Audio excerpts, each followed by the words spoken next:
Hello and welcome to today's class. Today we'll be discussing on periodic table.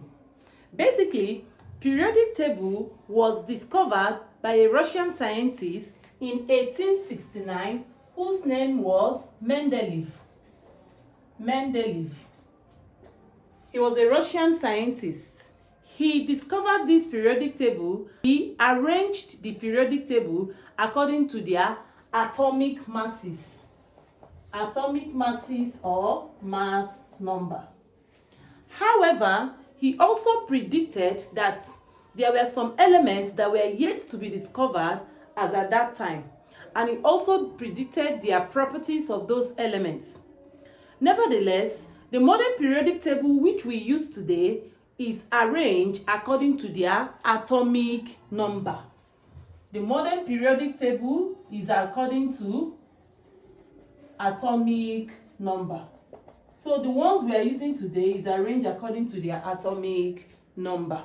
Okay, so let's look at the periodic table. Now the periodic table is divided into groups and periods. The modern periodic table is divided into rows and columns. The columns are the vertical ones, and the columns are what we refer to as groups. The groups are vertical, and the horizontal, the one that goes this way, are what we refer to as the periods. We refer to them as the periods. The one that goes this way, we refer to them as the periods. While the ones that go this way, that's vertically, we refer to them as groups. Okay, now let's look at the periodic table. The groups are divided into, the groups have groups 1 to 0. The groups are numbered 1 to 0. While the periods are 7 in number. The periods are 7 in number. While the groups are 8 in number. They are numbered group 1 to 0. 7, 8. So this 0 is called group 8 as well. Now let's look at this periodic table. The elements in group 1, they are referred to as the alkali metals because they react vigorously with water to form alkali. Elements found in group 2 are referred to as alkali earth metals. Now between the group 2 elements and group 3 elements, you have what we call the transition elements.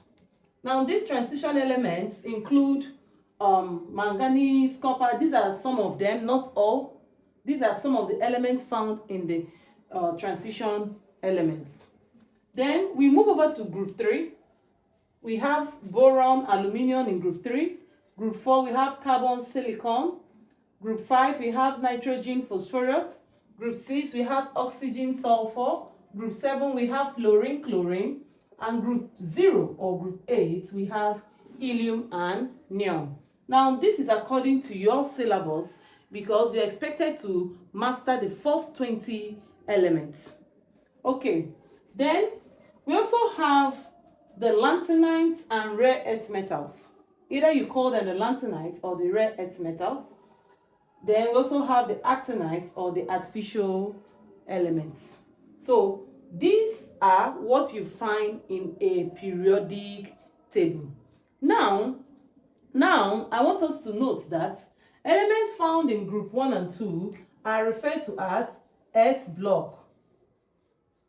S block because they have the number of valences found in the outermost shell ends with S block.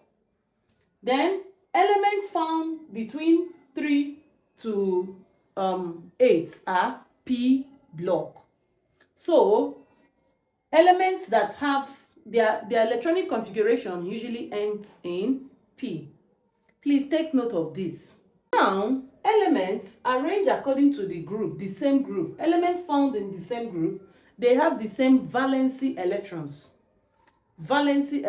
For example, if you write the electronic configuration of these elements, you will discover that they have 1 electron in the outermost shell. Elements that have 2 electrons in the outermost shell are arranged in group 2. Elements that have 3 electrons in the outermost shell are arranged in group 3, and so on up to group 0. Now let's look at variation according to their periodicity. Okay, so let's look at this basic concept as it regards periodicity. Now, atomic size or ionic size, it decreases down the group due to increase in nuclear charge, which tends to pull the electron to itself. But across the period, it increases due to successive addition of shells. Now, I want you to note that between atomic size and ionic size is bigger than ionic size. This simply refers to the size of an atom or the size of an ion.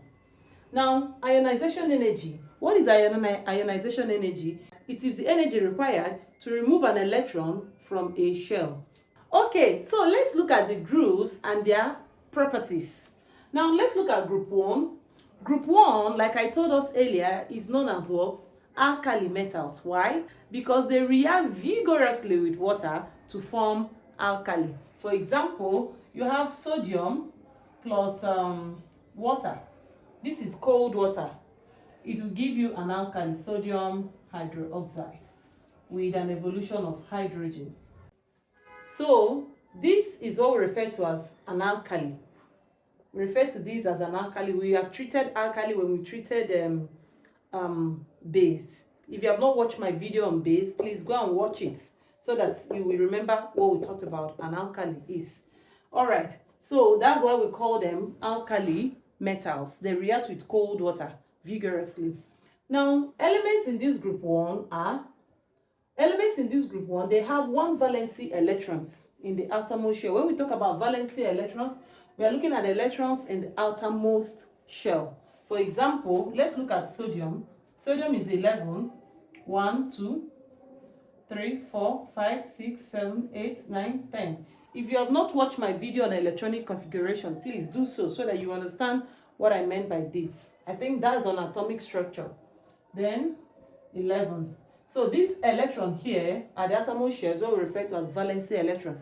They have 1 valency electron in the outermost shell.